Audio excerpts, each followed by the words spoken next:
Good day everyone, so my name is LEE ZHI XUAN. This video I will explain about the STPM Biology Sem 1, Chapter 2 under the Organelles topic, which is ribosome. So the structure of the ribosome is very simple. So there are two major ribosomes that you need to learn. One is 70S ribosome and another one is 80S ribosome.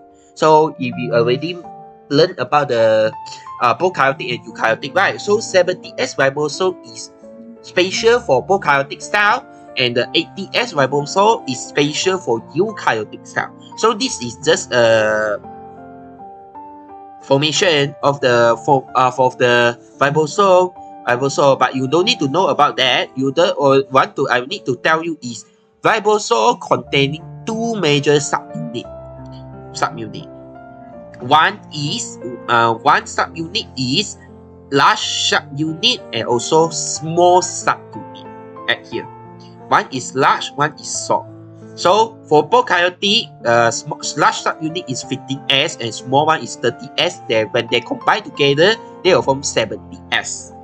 And this one eukaryotic, the large one is 60S, small one is 40S. When they combine, they will form 80S.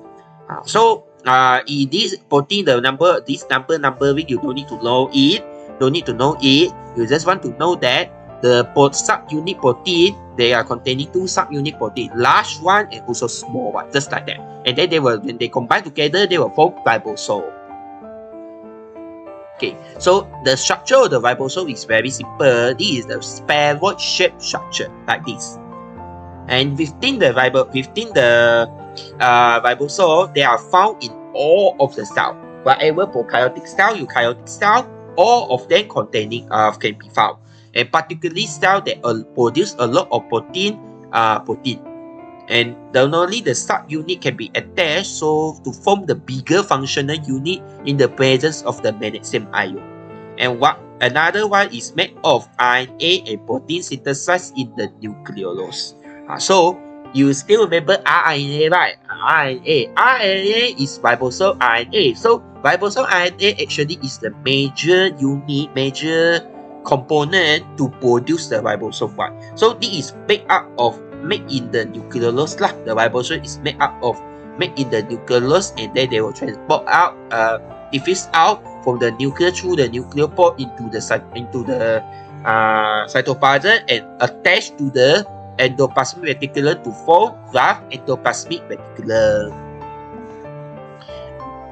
Okay, so the function of the ribosome is very simple. It is the function to form the peptide bond, meaning that in general is the formation of the protein. Ribosome is a major site to form the protein.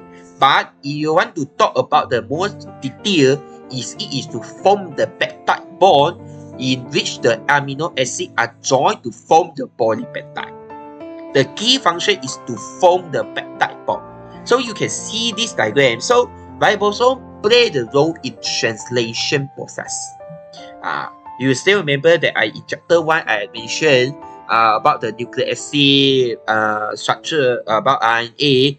We know that central dogma theory, transcription is occur in the cytoplasm, in the nucleus, and then translation is occur in the cytoplasm, which require the help of the tRNA and also mRNA as the template, and also the ribosome to produce the protein. So the ribosome is the major function to produce the peptide bond where the amino acids are joined together. So the mechanism you don't need to learn. The translation mechanism you don't need to learn, because the translation mechanism you will learn in semester 3, chapter 17. Chapter 17.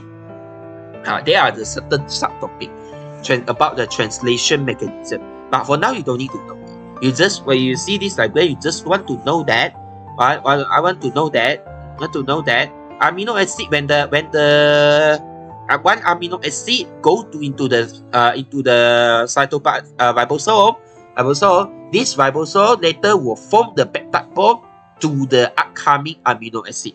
So like this side, A amino acid, the green amino acid already come in, and then this green amino acid will go to here, and then right, will form the peptide bond like that. Just like that. You just want to know like that. The real mechanism you don't need to know lah. The real mechanism is very complicated lah. Okay. So the ribosome function is just like this.